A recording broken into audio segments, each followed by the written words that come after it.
10월은 종교개혁의 달이라고 말씀을 드렸습니다. 그리고 오늘 10월 마지막 주일은 종교개혁 주일로 지키는 개신교의 하나의 기념 주일입니다.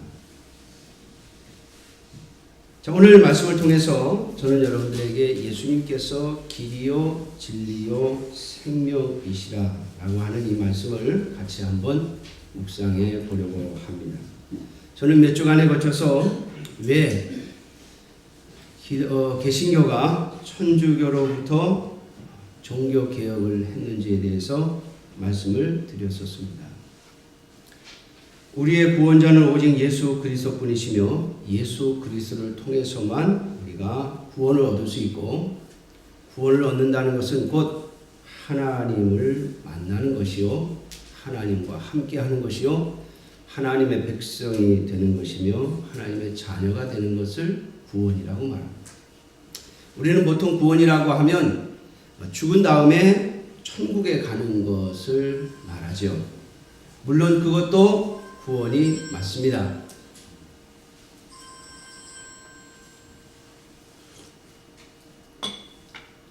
네, 핸드폰을 꺼주세요.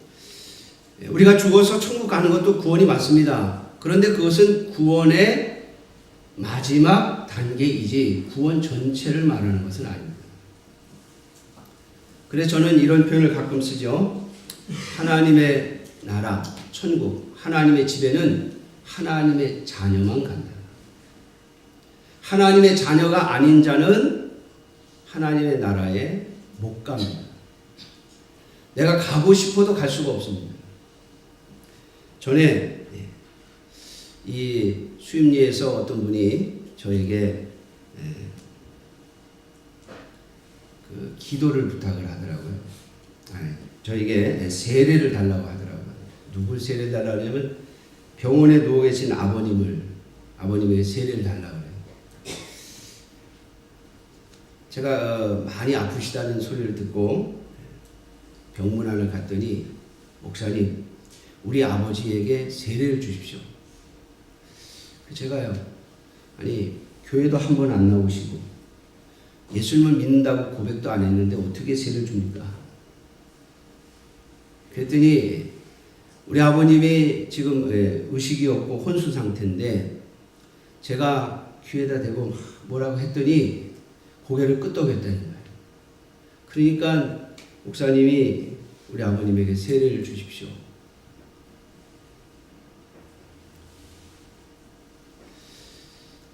그분이 만일 진짜 그 자녀가 마지막 병실에 누워있는 그 시간에 자녀가 전한 예수 그리스도에 대한 복음을 듣고 진실로 예수 그리스도의 십자가의 죽으심과 부활을 그 마음으로 믿었다.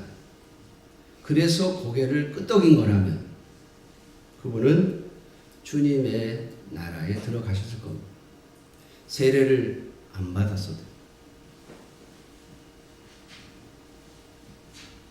그런데 만일 마지막 자신의 숨이 끊어지는 그 순간에 그래 내가 한번 믿어주자.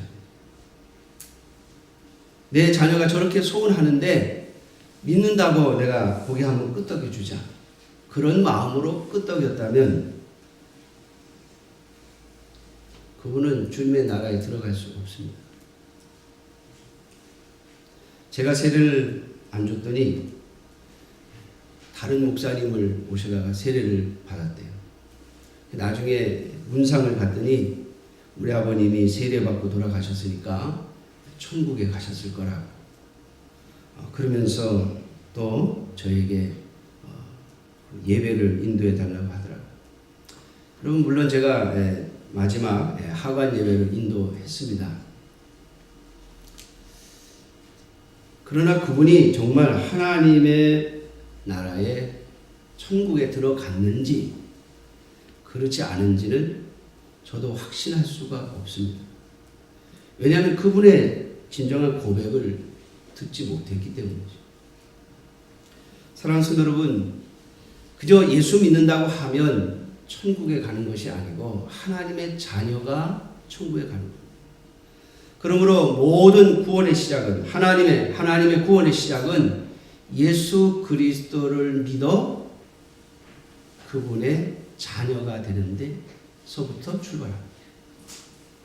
예수 그리스도를 영접하고 내가 하나님의 자녀로서의 삶을 시작하는 것에서부터 구원은 시작되는 것이죠. 그런데 그 예수 그리스도의 복음, 예수 그리스도의 복음을 믿는 것은 바로 예수 그리스도의 십자가의 죽으심과 부활을 믿고 고백하는 데서부터 시작합니다. 오늘 예수님께서 제자들을 앞에 놓으시고 내가 곧 길이요 진리요 생명이라 라고 말씀을 하십니다. 자, 그러면서 오늘 본문 14장 요한복음 14장 1절에 보면 너희는 마음에 근심하지 말라 하나님을 믿으니 또 나를 믿으라 이렇게 말씀하시죠. 자, 왜 이 말씀을 하셨는가 하면 예수님께서 요한복음 14장에 이 말씀을 하시기 전에 제자들에게 무엇을 가르치셨는가 하면 나 인자가 십자가에 못 박혀 죽고 내가 죽임을 당하고 사흘 만에 부활하리라 라고 하는 말씀을 하셨기 때문입니다. 그랬더니 베드로가 예수님에게 말하기를 내가 목숨을 바쳐 예수님을 지키고 예수님을 따라가겠습니다. 그렇게 말합니다. 그때 예수님께서 내가 나를 위해서 목숨을 내어놓을 수 있다고 너는 나를 3번이나 모른다고 부인할 것이다 라고 말씀합니다. 자, 예수님의 제자들이 예수님께서 죽으실 것이라고 하는 것을 말씀하신 것 때문에 마음에 걱정이 된 거예요. 참 이상하죠? 예수님 분명히 내가 죽임을 당하고 사흘 만에 부활하리라 그렇게 말씀을 하셨는데 부활은 보이지 않고 부활은 들리지 않고 십자가의 죽으심 예수님께서 죽임을 당할 것이다 라고 하는 말씀만 그들의 마음에 들어온 거예요. 예수님께서 죽으신다고? 지금 예수님의 나이가 33인데 예수님의 나이가 33인데 왜 죽으시냐는 거예요. 예수님이 죽어야 하는 이유를 모르는 겁니다. 그럼에도 불구하고 예수님은 분명히 말씀하셨습니다. 내가 죽임을 당하고 사흘 만에 부활할 것이다. 그랬더니 예수님의 제자들이 전부 걱정을 하는 거예요. 거기에 대하여 예수님 말씀하십니다. 너희는 마음에 근심하지 말라. 하나님을 믿으니 또 나를 믿으라. 자, 무엇을 믿으라는 거예요? 예수님이 죽을 거라는 걸 믿으라는 거예요? 부활할 거라는 걸 믿으라는 거예요? 여러분, 제가 죽습니다. 그러면 여러분 그 믿을 거 있어요? 언젠간 죽겠지요. 이 땅에 안 죽는 사람이 어디 있어요? 언젠간 다 죽을 거예요. 그러니까 내가 죽습니다 라고 하는 것은 믿고 말고 할 게 없어요. 그러니까 예수님께서 죽임을 당할 것이다 라고 하는 것은 제자들에게 금방 마음에 들어왔습니다. 그런데 예수님이 내가 사흘 만에 다시 살아날 것이다. 그건 믿어지지가 않는 거예요.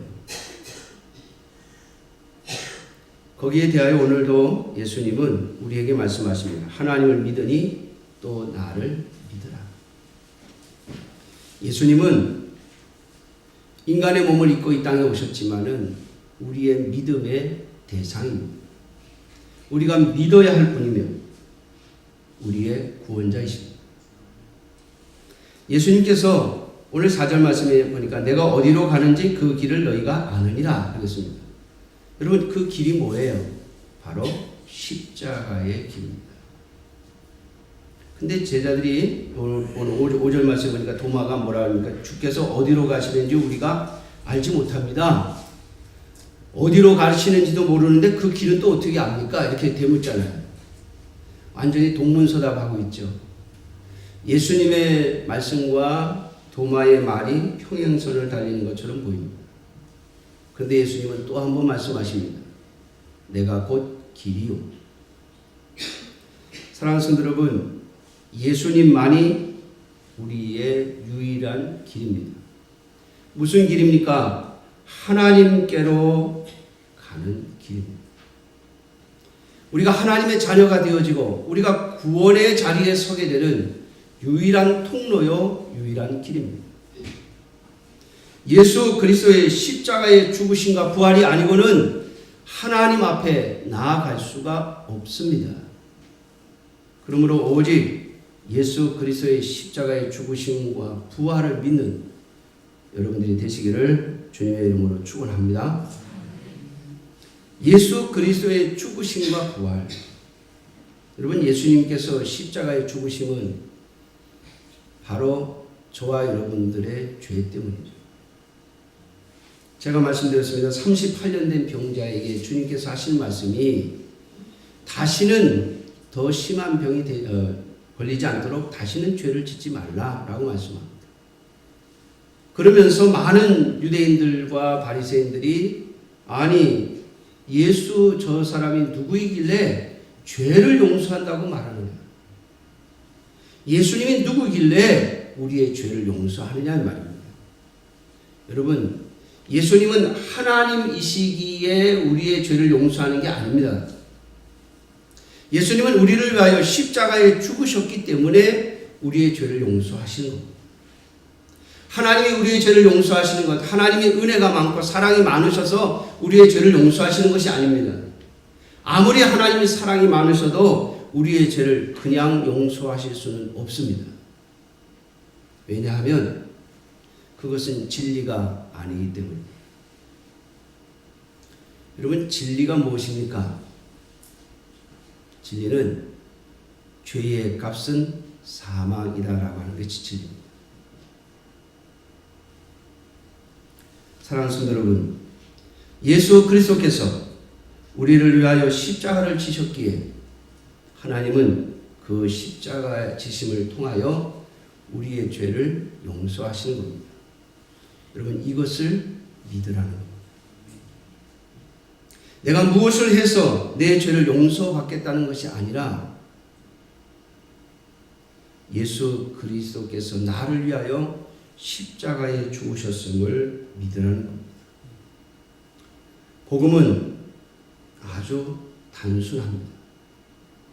예수님이 너를 위하여 십자가에 죽으셨으니 그 예수 그리스도를 믿어 하나님 앞에 죄의 용서함을 받으라는 겁니다. 우리가 죄인인 상태로 하나님 앞에 갈 수 없으니 오직 예수 그리스도를 통해서만 하나님 앞에 나아가 하나님을 아버지라고 부를 수 있다라고 합니다. 여러분, 이것을 복음이라고 하는 것이죠. 예수 그리스도께서 바로 하나님 아버지께로 가는 길이십니다. 오늘 예수님이 나는 곧 길이요 곧 진리라고 말씀하셨습니다. 여러분, 예수님의 말씀이 진리라는 말이 맞죠? 그러나 예수님이 진리이신 것은 그분께서 바로 십자가에 죽으셨기 때문입니다. 우리가 하나님을 잘못 생각하시면 안 돼요. 하나님은요, 우리의 죄를 용서하시기 위하여 당신의 아들을 이 땅에 육신을 입혀 보내 우리 대신 십자가에 죽게 하셨습니다. 이 예수 그리스도의 십자가는 하나님 앞에서 죄를 지은 인간은 그 누구도 용서함을 받을 수 없다라고 하는 것을 의미합니다. 다시 말하면 죄를 지은 인간은 하나님 앞에 멸망을 받아 마땅하다는 겁니다. 그래서 로마서 6장 23절에 보면 죄의 값은 사망이요 라고 말씀합니다. 여러분, 무엇이 진리입니까? 죄의 값은 사망이라고 하는 것이 진리입니다.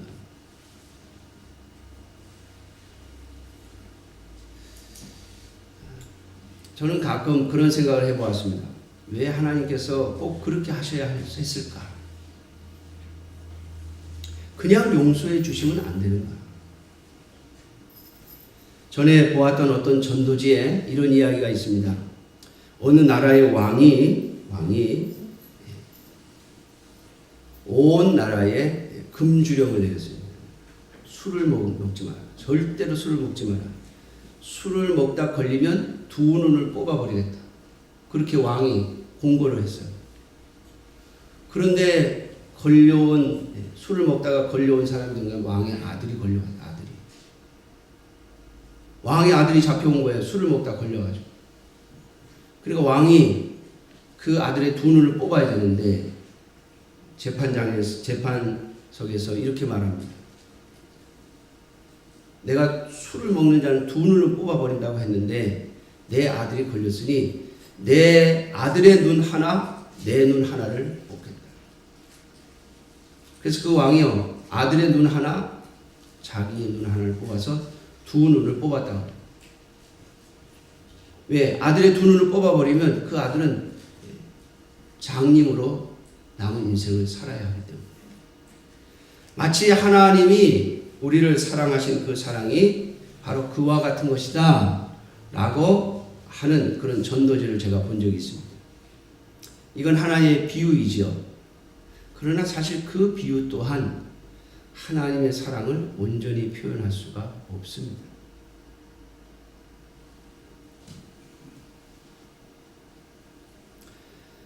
만일 하나의 이야기로 비유를 한다면 여러분, 그 왕은요 자기의 두 눈을 뽑은 것과 같습니다. 하나님이 우리의 죄를 용서하시기 위하여 당신의 아들 하나님 자신이 육신을 입고 이 땅에 오셔서 우리의 죄값을 대신 지불하신 겁니다. 저는 그 이야기를 전도지에서 보면서 이런 생각을 해봤어요. 잠깐. 아니 자기가 왕인데 그냥 내 아들이 걸렸잖아요.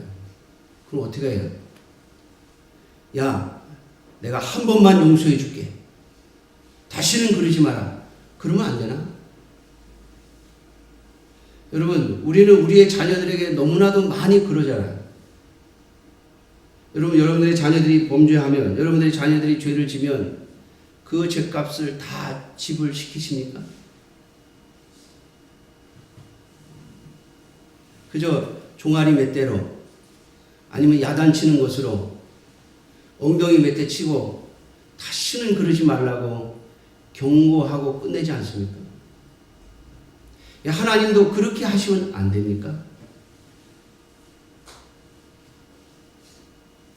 그런데 여러분, 만일 그렇게 한다면 하나님은 하나님이 아니십니다.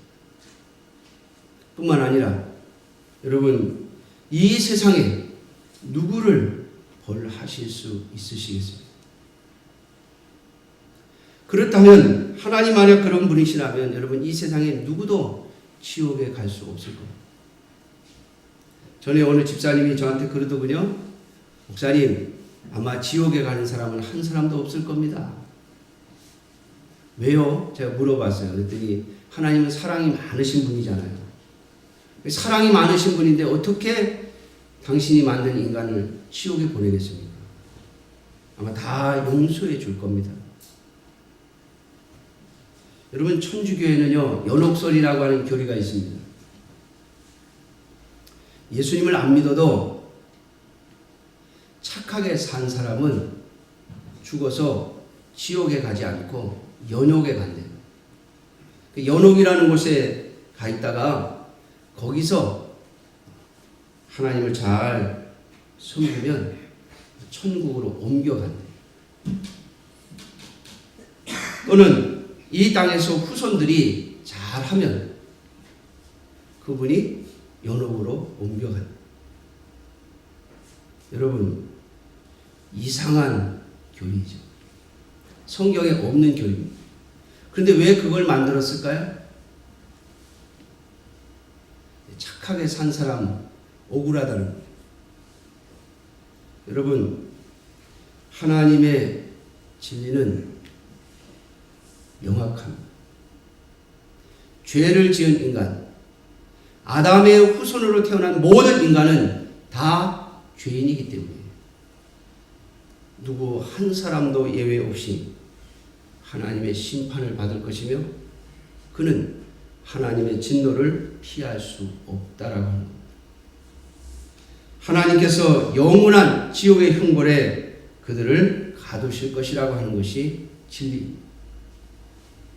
그러므로 그 형벌을 대신해서 십자가에 죽으신 분 오직 예수 그리스도로 말미암아 죄값을 치르지 않으면 한 사람도 구원의 반열에 설 수 없다는 것이 진리입니다. 그러므로 사랑하는 성도 여러분, 예수님은 십자가를 지심으로 말미암아 그분이 진리이시며 하나님의 말씀이 진리이시며 하나님이 진리이심을 드러낸 분입니다. 그러므로 사랑하는 성도 여러분, 오늘 저와 여러분들이 예수님께서 직접 보이신 진리를 잊지 않는 자들이 되시기를 주님의 이름으로 축원합니다. 요한복음 6장 23절에 보면 죄의 값은 사망이요 죄의 삭은 사망이요 하나님의 은사는 예수 그리스도 안에 있는 영생이니라 라고 말씀하십니다. 오늘 예수님께서 내가 곧 길이요 진리요 생명이라 라고 말씀하실 때 이 생명은 예수 그리스도로 말미암는 영생을 의미합니다. 예수님은 십자가에 죽으신 것으로 모든 것이 끝나는 것이 아니라 부활하셨습니다.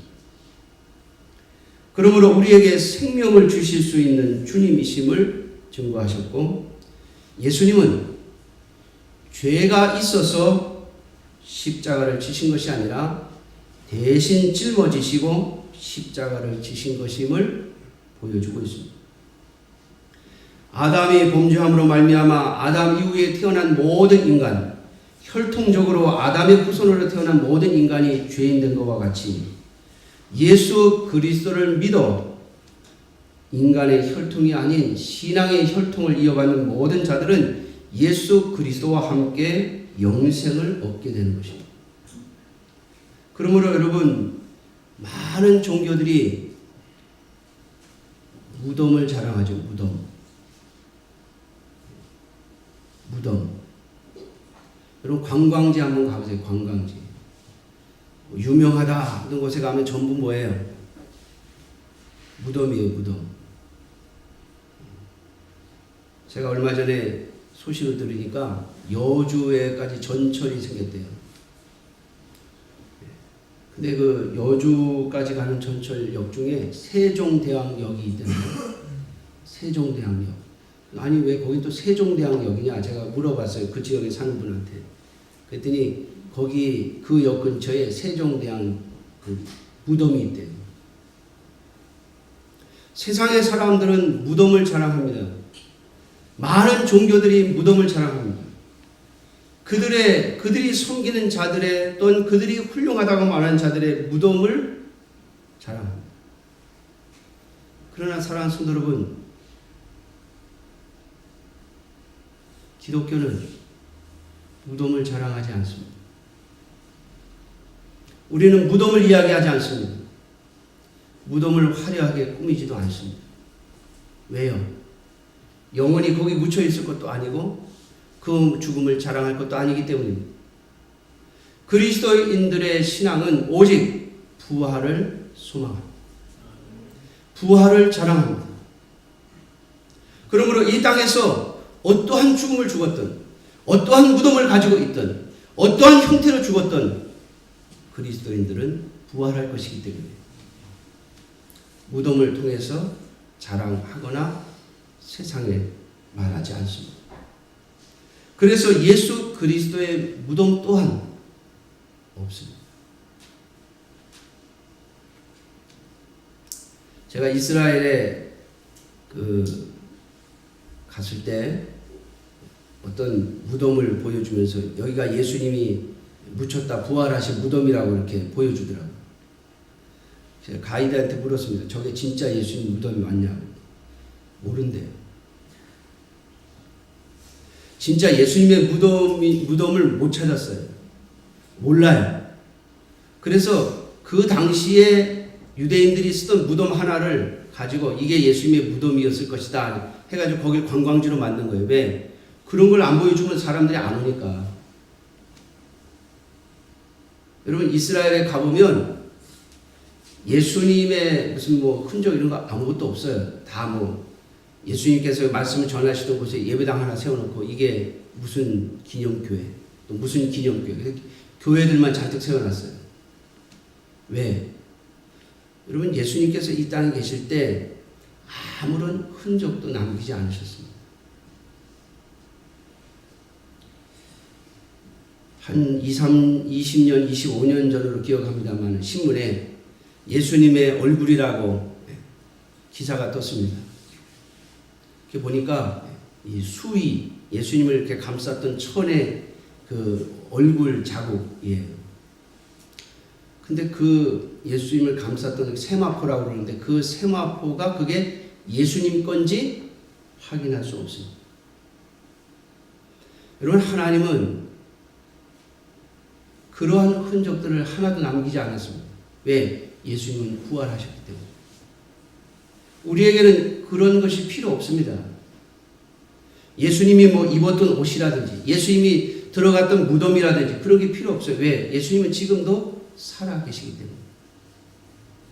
우리는 부활하신 예수님을 믿고 그 예수님이 바로 나의 구주, 나의 왕이시기 때문에 우리 또한 예수님처럼 부활할 것을 믿습니다. 그래서 예수님이 생명이에요.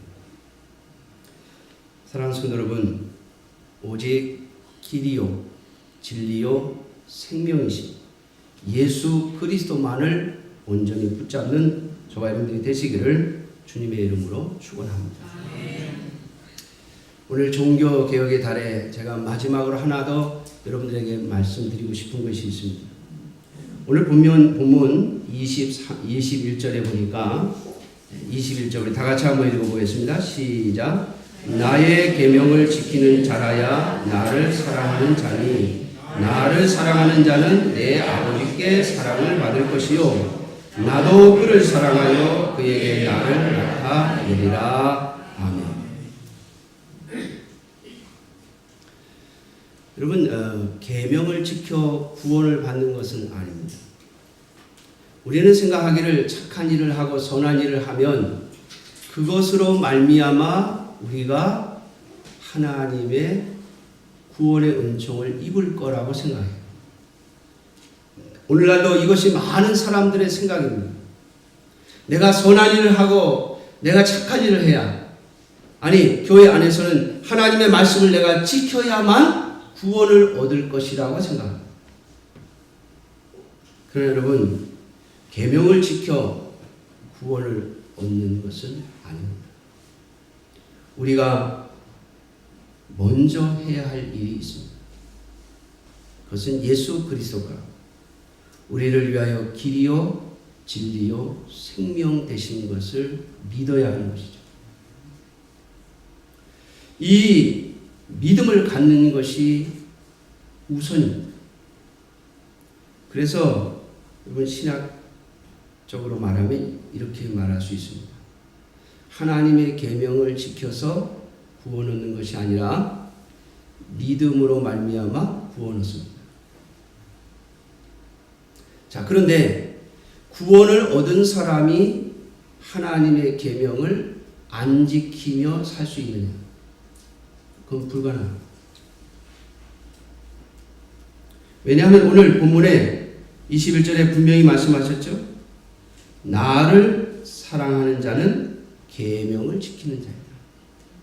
계명을 지키는 자라야 나를 사랑하는 자이다. 사랑하는 성도 여러분, 예수 그리스도를 믿는다고 하는 것은 우리 속에 예수 그리스도에 대한 사랑이 생겼다는 거예요. 그런데 그 사랑을 가지고 있다고 하는 자들이 예수 그리스도의 계명을 지키지 않는다면 그것은 사랑하지 않는다는 증거가 되는 것이죠. 그러므로 사랑하는 성도 여러분, 진실한 하나님의 자녀들은 예수 그리스도를 믿는 자들은 하나님의 계명을 지키는 자입니다. 그러므로 계명을 지켜서 구원 얻는다고 말할 수 없습니다. 그러나 구원 얻은 자는, 다시 말하면 예수 그리스도를 믿는 자는 계명을 지킵니다. 거꾸로는 성립이 되지 않습니다마는 반대로는 성립이 됩니다. 예수 그리스도를 믿는 자는 계명을 지킵니다. 그러므로 사랑하는 성도 여러분, 정말 저와 여러분들이 예수 그리스도를 믿는 자라면 어떻게 하면 하나님이 말씀하신, 예수 그리스도가 말씀하신 계명을 내가 내 삶 속에서 지켜나갈 것인가를 끊임없이 고민하셔야 돼요. 그리고 기도하셔야 돼요. 오늘 13절입니다. 너희가 내 이름으로 무엇을 구하든지 내가 행하리니 이는 아버지로 하여금 아들로 말미암아 영광을 받으시게 하려 합니다. 내 이름으로 무엇이든지 내게 구하면 내가 시행하리라. 너희가 나를 사랑하면 나의 계명을 지키리라. 아멘. 사랑하는 성도 여러분, 하나님은 우리에게 계명을 지킬 수 없는 우리에게 계명을 지키라고 하시는 분이 아니에요. 우리가 예수 그리스도를 믿으면, 예수 그리스도를 영접하고 나면 우리에게는요 계명을 지킬 수 있는 길이 열립니다. 그 길이 바로 기도입니다. 그러므로 사랑하는 성도 여러분, 하나님 앞에 무엇을 달라고 기도하는 기도도 하시겠습니다마는 진정한 기도의 내용은 우리가 하나님의 계명을 지켜가게 해달라고, 하나님의 계명을 지킬 수 있는 길을 열어달라고, 하나님의 계명을 지킬 수 있는 능력을 달라고 기도하셔야 하는 것이죠.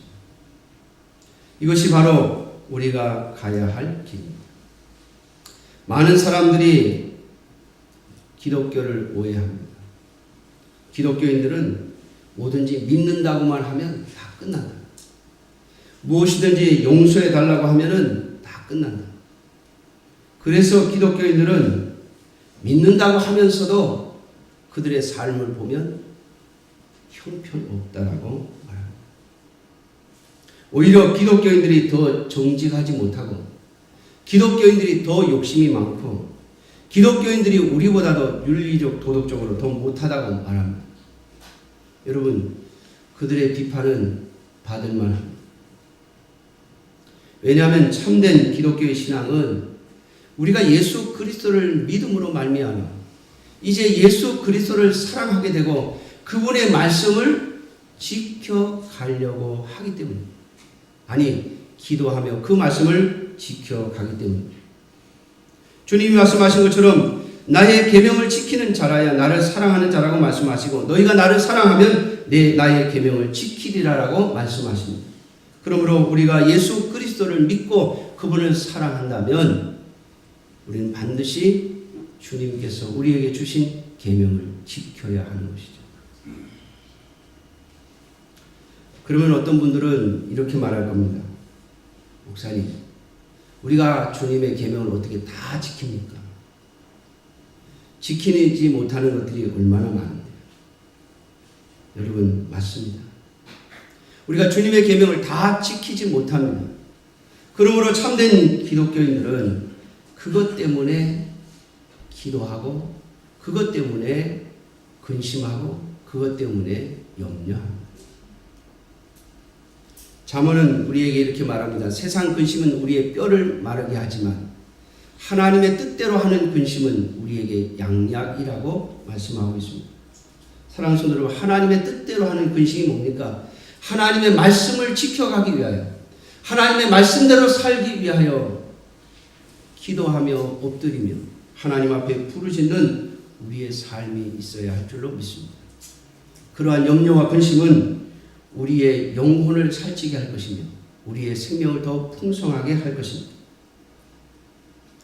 그러나 문제는 내가 예수 그리스도를 믿었으므로 우리가 계명을 지켜 구원받는 것이 아니므로 우리는 계명을 지킬 필요가 없다라고 하는 생각입니다.